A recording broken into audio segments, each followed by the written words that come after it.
The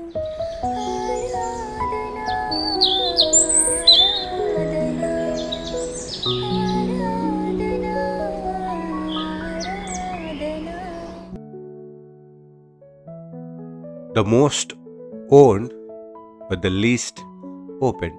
చాలా మంది గృహంలో బైబిల్ ఉన్నది, కానీ చాలా తక్కువ మంది ఆ బైబిల్ తెరిచి చదివిన వారై ఉంటున్నారు. ఒక విచిత్రం ఏంటంటే, ప్రతి వారి ఇంట్లో the world best selling book ఏదైనా ఉన్నది అంటే అది బైబిల్.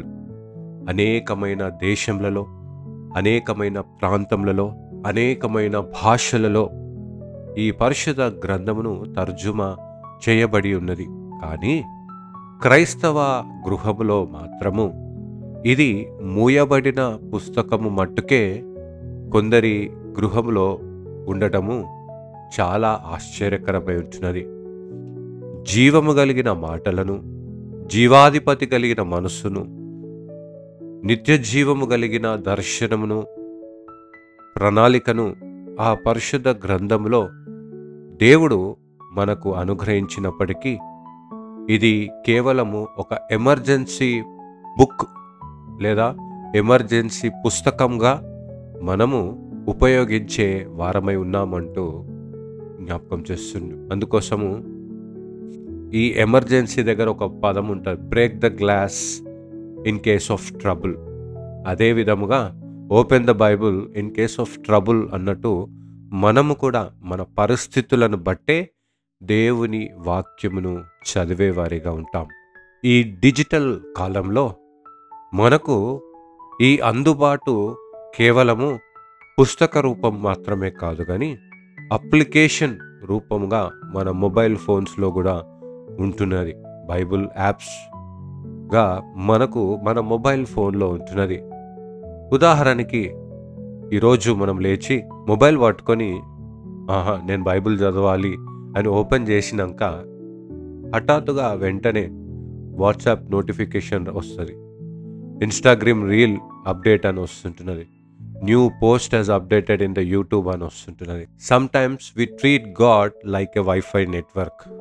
మన జీవితము బఫరింగ్ అవుతూ ఈ సిగ్నల్ కొరకు ఆరాటము పోరాటము చేస్తూ మన జీవితము కొనసాగించే వారిగా ఉంటున్నాం. ఈ విషయం గురించి యేసుక్రీస్తు ప్రభులవారు అన్నమాట ఏంటంటే, మనుషుడు రొట్టె వలన మాత్రమే కాదు కానీ దేవుని నోటి నుండి వచ్చి ప్రతి మాట వలన జీవించును అంటూ జ్ఞాపకం చేస్తుంటున్నాడు.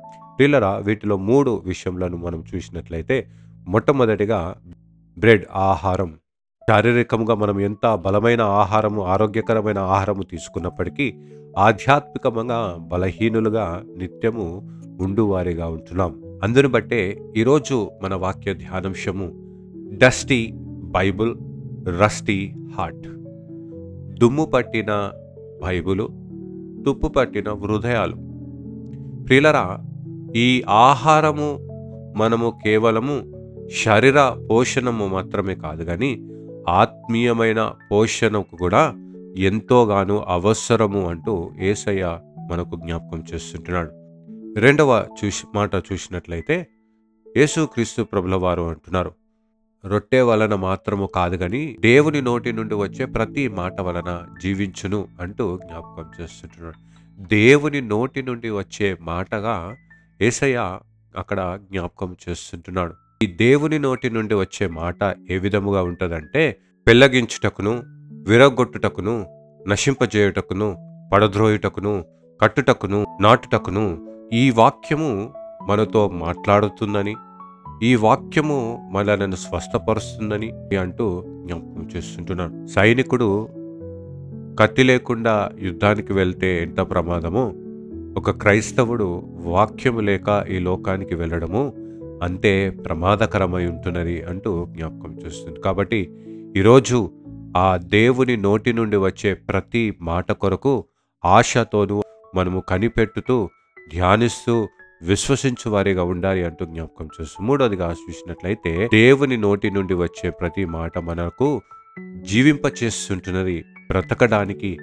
చాలామంది క్రైస్తవులుగా ఉండి బ్రతికి చచ్చిన వారిగా ఉంటారు. కొందరు ఆ బైబిల్ గ్రంథములు కూడా చేత పట్టుకోవడానికి బద్ధకంతో చర్చికి ఖాళీ చేతులతో వచ్చి ఖాళీ చేతులతోనే వెళ్ళేవారిగా ఉంటారు. ప్రియులరా, అందును బట్టే దేవుడు మన పైరూపాన్ని లక్ష్యపెట్టువాడు కాదు కానీ, హృదయంలో ఆ వాక్యము నిలిచి ఉన్నదా లేదా? దేవునికి ఆ వాక్యమును ఇష్టముగా మనము వచ్చి ఉంటున్నామా?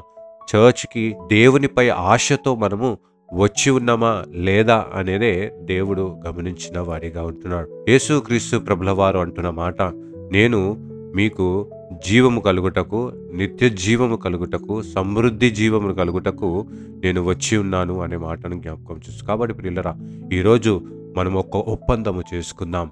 ప్రతిరోజు దివారాత్రము దేవుని వాక్యము ధ్యానిస్తూ ధన్యులుగా ఆకువాడక తగిన కాలంలో ఆయన కొరకు సజీవమైన సాక్ష్యముగా ఈ లోకంలో వర్ధిల్లుటకు త్రియేక దేవుడు మనకు సహాయం చేసి కాపాడనుగాక.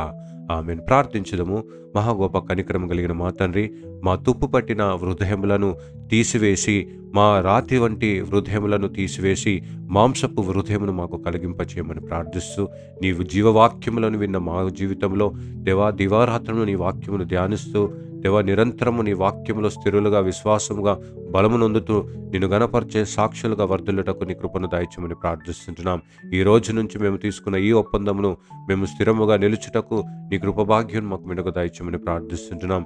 ఈ లోక సంబంధమైన దేవా, మరి ఒక టెక్నాలజీ ఎంత డెవలప్ అయినప్పటికీ కూడా ప్రభా, నీ వాక్యములో ఉంటున్న తృష్ణను మేము కనుక్కుంటూ, నీ కొరకు కనిపెట్టుకుంటూ, ఇదిగో మేము నూతన బలమును విశ్వాసమును పొందుకుంటూ, నీకు సజీవమైన సాక్ష్యంగా అనేకులకు ఆశ్చర్యకరమైన పాత్రగా పత్రికగా ఈ లోకంలో జీవించుటకు నీ కృపా సహాయం మాకు మెడకు దయచేయమని యేసయ్య పరిశుద్ధమైన నామములో అడిగి వేడుకొనిచున్నాం తండ్రి.